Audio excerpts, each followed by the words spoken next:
Hello guys, good morning. Hasa tayo ng clipper guys. Ayan, nabaklas na yan yung dalawang blade. May nahasa ng liha na may langis. Nililiha ng langis. Ayan, tapos na kinakabit na. Ang bilis ng paghasa. Ayan, kinakabit na para matesting kung matalim na ba siya. Hindi rin basta-basta ang pagkabit niyan guys, kasi ang talim niyan is salisi yung kanyang blade. So kailangan magandang pagkakabit, dahil pag hindi magandang pagkakabit, hindi kakain ng buhok yung mga blade niya. So hindi basta-basta talaga ang pagkabit niya. Pero bago ko tinanggal kasi yan, tinandaan ko yung style niya kung paano pagkabit. Ayan, kailangan properly installed para kakain ng buhok.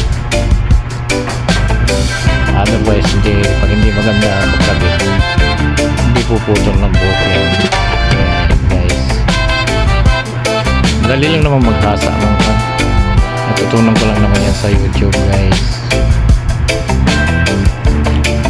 Lahat naman ng bagay ngayon nasa YouTube na eh. Kung ano gusto mong gawin, kahit electric fan, kahit washing machine, nandun lahat yan. Kahit amplifier, nandun lahat yan. Kaya lahat ng bagay ngayon nasa YouTube. Manood ka lang sa YouTube, matututunan mo kung paano baklasin, paano ang gawin. Ganun lang guys. Manood ka kayo sa YouTube pag mayroon kayong gustong gawin. Kahit ng mga plancha, mga heater, yung pixel na heater, nandun lahat yan. Gusto mong gawin. Kahit sa motor mayroon din. Lahat ng bagay na pag-aaralan. Sa akin kasi kung kaya nila, kaya ko rin. Kaya din natin. Lahat naman ng bagay na pag-aaralan guys. Ayan, talim na, putol na. Ayan yung napuninini na ginugupitan ngayon. Ayan, pangalan yan si Kyrie, ang gwapong anak ni Jupit. Ang papa niya yan si Jupit, anak ni Nini, panganay ni Nini si Jupit. Ayan, gwapo yung bata niyan. Ayan, nakasimangot na. Nakasimangot na kasi, nangawit na siguro yung liig niyan.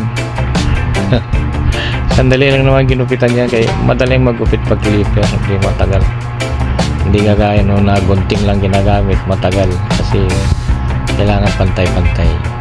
Yan clipper, napakadaling magupit ngayon pag